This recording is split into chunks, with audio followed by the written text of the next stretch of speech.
लाखों मद्दाहों के दिलों पर राज करने वाली आनजहानी भारतीय गुलकारा लता मंगेशकर के नाम से कौन वाकिफ नहीं।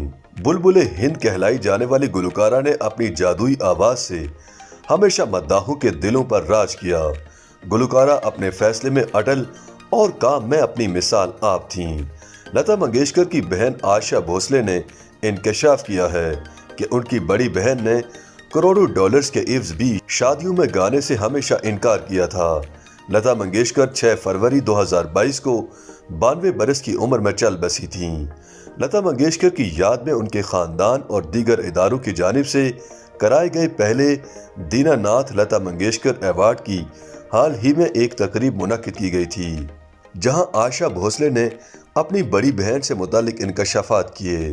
लता की याद में मुनक्किद तकरीब से खिताब करते हुए आशा भोसले ने बताया कि उनकी बड़ी बहन बीमारी में भी काम करने को तरजीह देती थीं और एक मर्तबा उन्होंने 104 बुखार में भी गीत रिकॉर्ड करवाए। आशा के मुताबिक बचपन में लता मंगेशकर के कहने पर वालिदैन के पांव धोकर उन्हें पानी भी पिलाया था और इसी वजह से दोनों बहनों को कामयाबी भी मिली।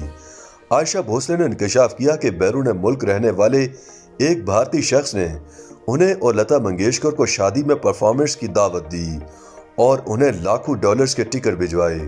आशा के मुताबिक उस शख्स की ख्वाहिश थी कि लता और आशा भोसले उनकी शादी की तकरीब में गीत गाएं, मगर उनकी पेशकश मुस्तरद कर दी थी। आशा के मुताबिक लता मंगेशकर ने दावत देने वाले शख्स को फ़ोन करके कहा कि अगर वो उन्हें गाने के लिए 10 करोड़ डॉलर्स भी देंगे तब भी वो शादी में परफॉर्मेंस नहीं करेंगी।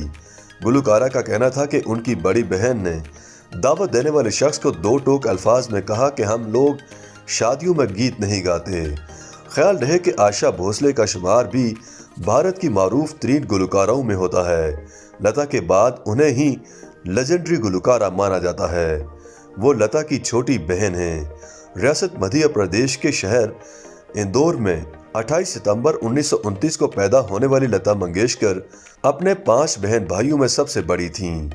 लता ने 1942 में अपने वालिद की वफ़ात के बाद 13 बरस की उम्र में गायकी का आगाज़ किया और भारत में बोली जाने वाली मुतादिद ज़बानों में तकरीबन 30,000 गाने गाए। लता मंगेशकर को भारत के सबसे बड़े सिविल अवार्ड्स भारत रत्न और पद्मा भूषण के अलावा दादा साहब फाल्के अवार्ड से भी नवाजा जा चुका है।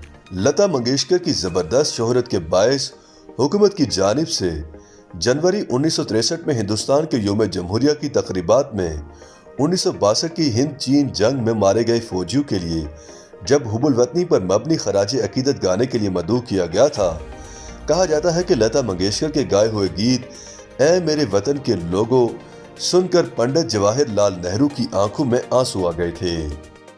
YouTube पर गूगली न्यूज देखने के लिए youtube.com की सर्च बार में गूगली न्यूज टीवी टाइप करें। गूगली न्यूज के पेज पर सुर्ख रंग के सब्सक्रिप्शन वाले बटन पर क्लिक करना ना भूलिए। YouTube पेज पर अपलोड होने वाली वीडियोस से बाखबर रहने के लिए बेल आइकन पर क्लिक कीजिए। आपको हर नई वीडियो के बारे में नोटिफिकेशन मौसूल हो जाएगा।